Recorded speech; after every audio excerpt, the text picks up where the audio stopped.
کبھی کبھی آئینے میں دیکھ کر یہ خیال آتا ہے کہ جبڑے کی لائن اور گردن پہلے جیسی ٹائٹ کیوں نہیں رہی۔ تو آج کی اس گفتگو میں ہم اس کی اصل وجوہات کی تہہ تک جائیں گے اور کچھ ایسی خاص ورزشیں دیکھیں گے جو سائنس کی بنیاد پر واقعی کام کرتی ہیں۔ چلیں شروع کرتے ہیں۔ یہ کہانی اکثر ایک ہی لمحے سے شروع ہوتی ہے۔ آئینے میں یا کسی سیلفی میں اچانک ایک ایسی تبدیلی نظر آتی ہے جس کی توقع نہیں تھی۔ یہ ایک بہت ہی عام احساس ہے اور آج ہم اسی مسئلے کی جڑ کو سمجھنے کی کوشش کریں گے۔ تو جب یہ تبدیلی نظر آتی ہے، ذہن میں سب سے پہلے کیا آتا ہے؟ زیادہ تر لوگ یہی سوچتے ہیں کہ شاید وزن بڑھ گیا ہے یا بس عمر کا تقاضا ہے، لیکن اصل کہانی اس سے کہیں زیادہ گہری اور دلچسپ ہے۔ اور پھر ہم حل کہاں ڈھونڈتے ہیں؟ اکثر مہنگی کریموں اور سیرمز کی بوتلوں میں، ہے نا؟ لیکن سچ تو یہ ہے کہ یہ چیزیں صرف جلد کی اوپری سطح کو چھوتی ہیں۔ جو اصل مسئلہ ہے نا، وہ تو بہت نیچے، بہت گہرائی میں چھپا ہے، جہاں یہ کریمیں کبھی پہنچ ہی نہیں سکتی۔ تو چلیں اب ذرا جلد کی سطح سے نیچے اترتے ہیں اور ان چھپے ہوئے فیکٹرز کو سمجھتے ہیں جو یہ ساری تبدیلیاں لا رہے ہیں، کیونکہ اس مسئلے کو حل کرنے کی چابی چہرے کی ساخت کو سمجھنے ہی میں ہے۔ چہرے کو ایک عمارت کی طرح سمجھیں۔ سب سے اوپر جلد ہے، اس کے نیچے کنیکٹیو ٹیشو یعنی فاشیا، پھر مسلز اور سب سے نیچے بنیاد ہے یعنی ہڈی۔ اور یہ جاننا بہت ضروری ہے کہ وقت کے ساتھ صرف جلد پر جھریاں نہیں پڑتیں، بلکہ بنیاد یعنی ہڈی کا ڈھانچہ بھی بدلتا ہے، اور جب بنیاد ہی بدل جائے تو پوری عمارت پر اثر پڑتا ہے۔ اور پھر ایک اور ویلن بھی ہے اس کہانی میں، اس کا نام ہے کورٹیسول یعنی سٹریس ہارمون۔ جب ہم مسلسل ٹینشن میں رہتے ہیں نا، تو یہ ہارمون ہمارے سسٹم میں بھر جاتا ہے اور سمجھے کہ یہ اندر ہی اندر سے چہرے کی ساخت کو دیمک کی طرح چاٹ جاتا ہے اور عمر بڑھنے کا عمل تیز ہو جاتا ہے۔ اچھا، یہاں ایک بہت دلچسپ بات ہے۔ یہ جو کورٹیزول ہے نا، یہ جسمانی تھکاوٹ سے اتنا نہیں بڑھتا جتنا ذہنی اور جذباتی ٹینشن سے بڑھتا ہے۔ اور مزے کی بات یہ ہے کہ اس ذہنی تناؤ کا علاج جسمانی ہے، یعنی روزانہ صرف تھوڑی سی واک بھی اس فالتو کورٹیسول کو جلا سکتی ہے اور اس کے منفی اثرات کو زائل کر سکتی ہے۔ تو ٹھیک ہے، سٹریس کو مینج کرنا تو ایک پہلو ہو گیا، لیکن اب ہم مسئلے کی جڑ کی طرف آتے ہیں۔ ایک خاص پٹھا، ایک مسل جس کو سمجھنا ہی اصل گیم چینجر ہے۔ اس مسل کا نام ہے پلیٹزما۔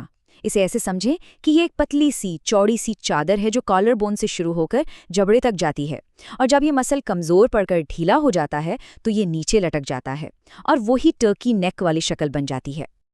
اور یہیں پر اکثر لوگ سب سے بڑی غلطی کرتے ہیں۔ کبھی سوچا ہے کہ گردن کی عام ورزشیں اس پر اثر کیوں نہیں کرتی؟ وجہ یہ ہے کہ یہ کوئی عام مسل ہے ہی نہیں، یہ بہت خاص ہے۔ دیکھیں، یہ جو پلیٹزما ہے نا، یہ تقریباً سارا کا سارا فاسٹ ٹوئچ فائبر سے بنا ہے۔ اسے ایک 100 میٹر کے تیز دوڑنے والے ایتھلیٹ یعنی اسپرنٹر کی طرح سمجھیں۔ یہ تیز دھماکہ خیز حرکتوں کے لیے بنا ہے، جیسے اچانک چونکنا یا زور سے مسکرانا۔ اب جو گردن کی عام سست رفتار والی اسٹریچنگ ہوتی ہے، وہ میراتھن رنر کی ٹریننگ جیسی ہے۔ آپ کسی اسپرنٹر کو میراتھن دوڑوا کر اس کی سپیڈ بہتر نہیں کر سکتے۔ بالکل اسی طرح وہ سست ورزشیں اس مسل کے لیے نہ صرف بے اثر ہیں بلکہ بالکل غلط اپروچ ہیں۔ تو اب جب ہم سائنس سمجھ چکے ہیں تو اب آتے ہیں اصل حل کی طرف۔ اب ہم بات کریں گے 3 ایسی گیم چینجر ایکسرسائزز کی جو خاص طور پہ انہی فاسٹ ٹوئچ فائبرز کو ٹارگٹ کرنے کے لیے بنائی گئی ہیں۔ پہلی ورزش کا نام ہے پلیٹزما امپلس۔ ہاں، ہو سکتا ہے یہ کرتے ہوئے تھوڑا عجیب لگے، لیکن یقین کریں یہ اس مسل کو جگانے کا سب سے مؤثر طریقہ ہے۔ اسے کرنا کیسے ہے؟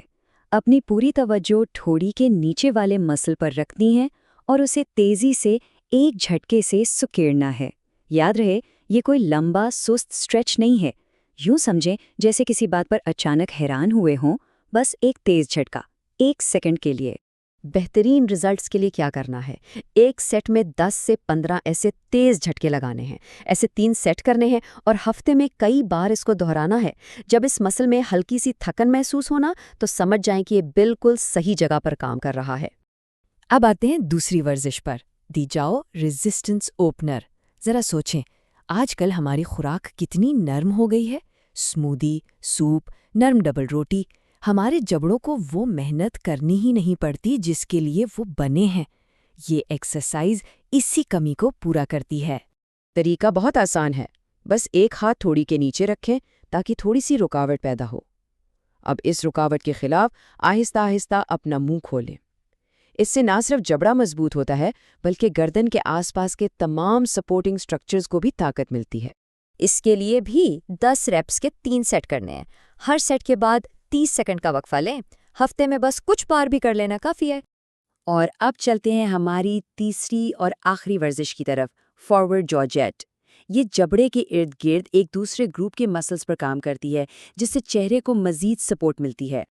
یہ بھی انتہائی آسان ہے۔ نارمل پوزیشن سے شروع کریں اور پھر اپنے نیچے والے جبڑے کو سیدھا آگے کی طرف نکالیں، جیسے انڈر بائٹ بناتے ہوں۔